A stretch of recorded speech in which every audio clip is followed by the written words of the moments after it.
Bakit mas maraming nagsasabi na mas masaya yung childhood ng mga batang 90s kaysa sa ngayon? Bakit mas maraming nagsasabi na yung mga batang 90s mas swerte sila kasi mas masaya yung mga naging childhood experiences nila? Simple lang. Mga batang 90s, pakinggan nyo to. Lapit ka konti. Nung panahon natin hindi pa uso cellphone. Hindi pa uso yung puro Mobile Legends, lalaro ka sa cellphone, manonood sa cellphone. Lahat ng laro natin nung bata tayo puro physical. Naalala mo pa ba yung lalabas ka sa hapon para lang makipaglaro sa mga kaibigan mo? Yung tipong nababadrip ka na kasi nabuburot ka na sa laro. Pero tuloy ka pa rin kasi masaya ka makipaglaro sa kanila.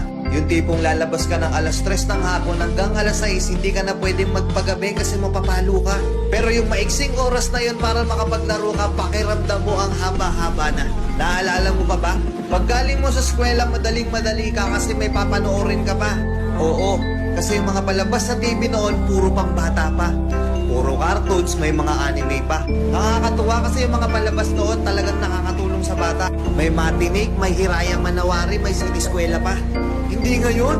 Putik na yan yung mga pinapanood ng mga bata. Puro pag-ibig na. Puro drama. Di ba? Mapapang umaga ka man o panghapon ka man sa klase, makakapanood ka. Naalala mo pa ba? Yung nagtutulog-tulugan ka sa hapon sa mama mo para lang makaiwas ka sa palo niya. O teka, naririnig mo ba yun? Oo, paulan na. Gigising ka ng madaling araw, nag-aabang ka ng balita, gantong umuulan na, sana walang pasok. Yung tipong kahit hindi pa nag-a-announce sa balita, pag lumakas yung ulan ng ganyan, anak, huwag ka nang pumasok. Manood ka na lang sa TV ha. Makikipagtampisaw ka sa ulan kasama ibang mga bata. Nakakamiss yung mga panahong wala ka pang pinoproblema.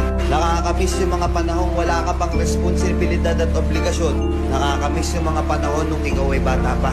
Pero napapansin ko, bakit hindi ko na nakikita yung mga ganong klaseng bata? Sa tuwing lumalabas ako, napapansin ko napakatahimik na ng iskinita. Hapon na, oras na ng paglalaro nila. Pero bakit ganon wala ng mga bata? Nasa na sila? Na-focus na sa kaka-cellphone. Hindi na lumalabas ng bahay. Mas minaigi na lang nilang mag-cellphone at manood ng mga bagay na wala namang kakwenta-kwenta. Iba na talaga panahon ngayon, no? Kasi ngayon yung mga bata hindi na nila ini-enjoy yung pagkabata nila. Hindi na sila lumalabas para makipaglaro sa mga kalaro nila. Nagbabago na talaga yung takbo ng mundo, di ba?